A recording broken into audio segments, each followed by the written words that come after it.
Salut les codeurs, c'est Mathieu de Codabi.com, on est parti pour une nouvelle vidéo et dans cette vidéo on va parler du booléen.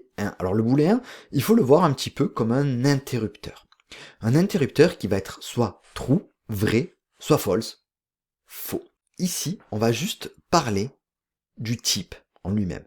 Les notions de comment l'utiliser, à quoi il va nous servir, on le verra un petit peu plus tard parce que ça va nous servir surtout dans les conditions, les opérations, etc. On pourrait avoir ici var is sunny, qui sera de type booléen. Je regarde à la fenêtre, il fait grand bleu, is sunny, true. Var is, on va mettre love Swift, et je peux le mettre aussi sur true parce que j'adore Swift. Ouais. Et var is holiday, est-ce qu'on est en vacances? Eh bien là, je vais le mettre sur false parce qu'on est faux. Donc on va avoir deux choix, soit true, soit false.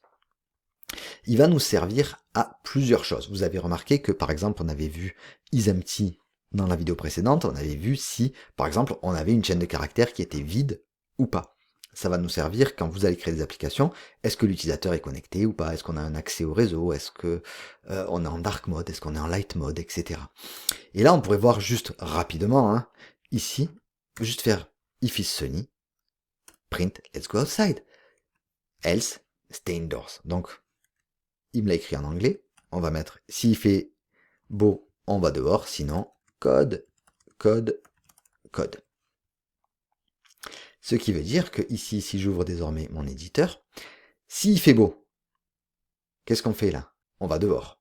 Mais si j'avais mis mon booléen false, alors là, code, code, code, on peut aller coder.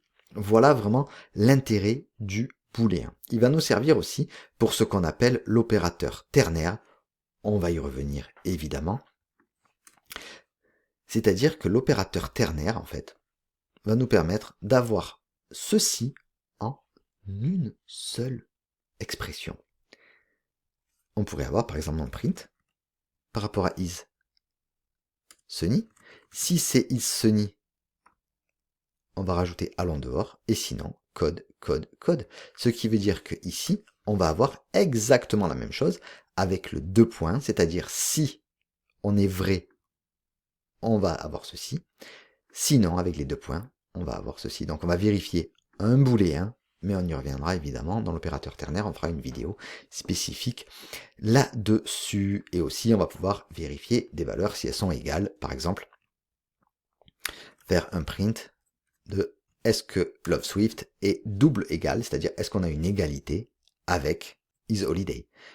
Étant donné qu'on a true et false, ça va nous renvoyer false, parce que les deux valeurs ne sont pas identiques. Alors que si ça avait été false et false, les deux valeurs qu'on a à l'intérieur de Love Swift et Holiday ont été les mêmes, et du coup, on a bien true.